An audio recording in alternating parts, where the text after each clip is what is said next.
88 साल قبل यरूशलेम में कत्ल आम होने वाले बेगुनाह मुसलमानों की चीख व पुकार आज भी सुल्तान के जहन में मौजूद थी। यरूशलेम की गलियों में मुसलमानों के खून में तैरने वाले घोड़ों की हौलनाक कहानियां यरूशलेम के दरवाज़ों पर खड़ी फ़ौज के दिलों में इंतकाम की आग भड़का रही थी। ये फ़ौज कोई और नहीं बल्कि सुल्तान सलाउद्दीन अयूबी की फ़ौज थी, जो बैत अल-मक़दस को वापस लेने के लिए तैयार खड़ी थी। ईसाई आबादी अपने अंजाम को देखते हुए बहुत खौफज़दा थी।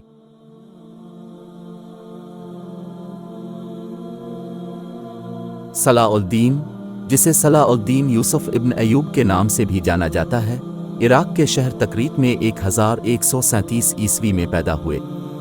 वो एक कुर्द मुस्लिम फ़ौजी रहनुमा थे जो सलीबियों को शिकस्त देने और बैत अल-मक़दस को आज़ाद कराने के लिए मशहूर हैं।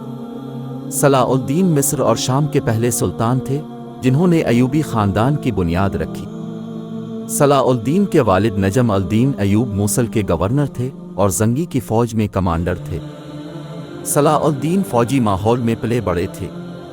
अपने इब्तिदाई सालों में सलाउद्दीन ने अपने चचा शर्को के मातहत खिदमात अंजाम दी, जो मिस्र के मुसलमान हुक्मरान की खिदमत में एक जर्नल थे, और जंग का बेशकीमत तजर्बा हासिल किया। वो अपने चचा की वफ़ात के बाद मिस्र के कमांडर और वज़ीर बने। जब फ़ातिमी खलीफा अल-अज़ीज़ का इंतकाल हुआ तो सलाउद्दीन मिस्र के हुक्मरान बन गए। अपनी ताकत के उरूज पर मिस्र, शाम, मेसोपोटामिया, हिजाज और यमन पर हुकूमत की। तारीख़ उनके अजीम कारनामों से भरी पड़ी है, लेकिन यहाँ हम उनके दो बड़े कारनामों पर रोशनी डाल रहे हैं जिन्हें न सिर्फ मुस्लिम दुनिया बल्कि उनके दुश्मन भी तस्लीम करते हैं। एक सलीबियों के खिलाफ जंगें और दूसरा बैत अल-मक़दस की आज़ादी। 4 जुलाई 1187 को हतियन की जंग में सुल्तान ने गाय आफलोसी उगनान, यरूशलेम के बादशाह कुनसौरत और तराबलस के रेमान III की मुश्तरका अफवाज का सामना किया। सलाउद्दीन की फ़ौज ने सलीबियों की पानी की सप्लाई काट दी, उन्हें मजबूर किया कि वो खुले मैदान में मुस्लिम फ़ौज से मुकाबले के लिए निकले। सलीबियों पर भारी हथियारों का बोझ भी था, जिसकी वजह से वो सलाउद्दीन की हल्की घड़सवार फ़ौज के ख़तरे से दो चार थे। शदीद गर्मी में सलीबी फ़ौज थक गई और गैर मुनज़्ज़म हो गई, और सलाउद्दीन की फ़ौज उन्हें घेरने और शिकस्त देने में कामयाब हो गई। सलीबी रहनुमा बशमूल यरूशलेम के बादशाह गाय और रेनाल्ड डी चीटीलोन, एक मुमताज़ सलीबी लॉर्ड को गिरफ्तार कर लिया गया। रेनाल्ड की मुसलमानों के ख़िलाफ़ जारहियत की एक तवील तारीख़ थी और वो मक्का आने और जाने वाले मुसलमानों के काफ़िलों पर हमलों के लिए जाना जाता था। काफ़िले वालों ने मुसलमानों और सलीबियों के दरमियान सुलहनामा पढ़कर उससे रहम की दरख्वास्त की, लेकिन इसने नज़रअंदाज कर दिया। रेनाल्ड ने बहुत से लोगों को कत्ल कर दिया और रसूल अल्लाह सल्लल्लाहु अलैहि वसल्लम की तौहीन भी की। ये सुनकर सलाउद्दीन जलाल में आ गए और रेनाल्ड को अपने हाथों से कत्ल करने की कसम खाई। सुल्तान ने रेनाल्ड को सामने लाने का हुक्म दिया।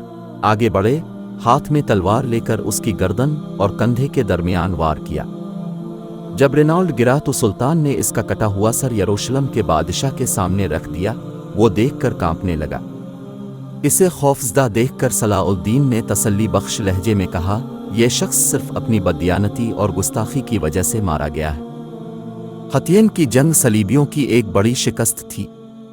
इसके बाद सलाउद्दीन की फ़ौजें यरूशलेम की तरफ बढ़ीं और शहर का मुहासरा कर लिया। सलीबी मुहाफ़िज़ों ने कई हफ्तों तक मुकाबला किया, लेकिन बिलाखिर वो हथियार डालने पर मजबूर हो गए। जैसे ही सुल्तान सलाउद्दीन की फ़ौज यरूशलेम में दाखिल हुई, कुछ ऐसा गैर मुतवक्के हुआ जिसका 12वीं सदी में तसव्वुर भी नहीं किया जा सकता था। शहर में दाखिल होने के बाद सुल्तान सलाउद्दीन अयूबी ने इस्लाम की हकीकी तस्वीर दुनिया के सामने पेश की और रवादारी, इंसानियत और इंसाफ की ऐसी मिसाल कायम की जिसने उनके दुश्मनों को भी अपना मद्दा बना लिया। बहुत से सलीबियों का तावान लिया गया, ताहम सुल्तान ने इनमें से बहुत से लोगों के लिए अदायगी की और तमाम शहरियों को बग़ैर फ़िदिया के मुआफ़ी दे दी, हत्ता कि उनके सफ़र का भी इंतज़ाम किया। सलाउद्दीन ने शहर के दरवाज़ों में से एक दरवाज़ा उन लोगों के लिए भी मुख्तस किया जो इतने गरीब थे कि वो वहाँ से निकलने के लिए कुछ भी अदा नहीं कर सकते थे। इस सखावत की वजह से हज़ारों ईसाइयों ने इस्लाम कबूल किया। सुल्तान को एक ऐसे जंगजू के तौर पर जाना जाता है जो जंग के दौरान दुश्मन पर सख्त और जंग जीतने के बाद सखी होते थे। सोमवार और जुमेरात को सलाउद्दीन एक मजलिस आमा में बैठकर अपनी रियाया की दरख्वास्तें सुनते थे, जिसमें फ़ुक़हा, काजी और उलमा होते थे। उन्होंने कभी किसी मुसलमान की तज़लील नहीं की और न ही किसी को अपनी मौजूदगी में ऐसा करने दिया। सलाउद्दीन का इंतकाल 4 मार्च 1193 को 57 साल की उम्र में हुआ। उनकी जायदाद सिर्फ 47 दिरहम और 1 दीनार थी। उन्होंने कोई जायदाद या कोई और विरासत नहीं छोड़ी। सुल्तान सारी जिंदगी जिहाद के मैदानों में मसरूफ़ रहे कि हज भी अदा न कर सके। अल्लाह इनको आखिरत में इज़्ज़त दे, उनकी कब्र को मुनव्वर करे और जन्नत अल फिरदौस में उनके दर्जात बुलंद करे। आमीन।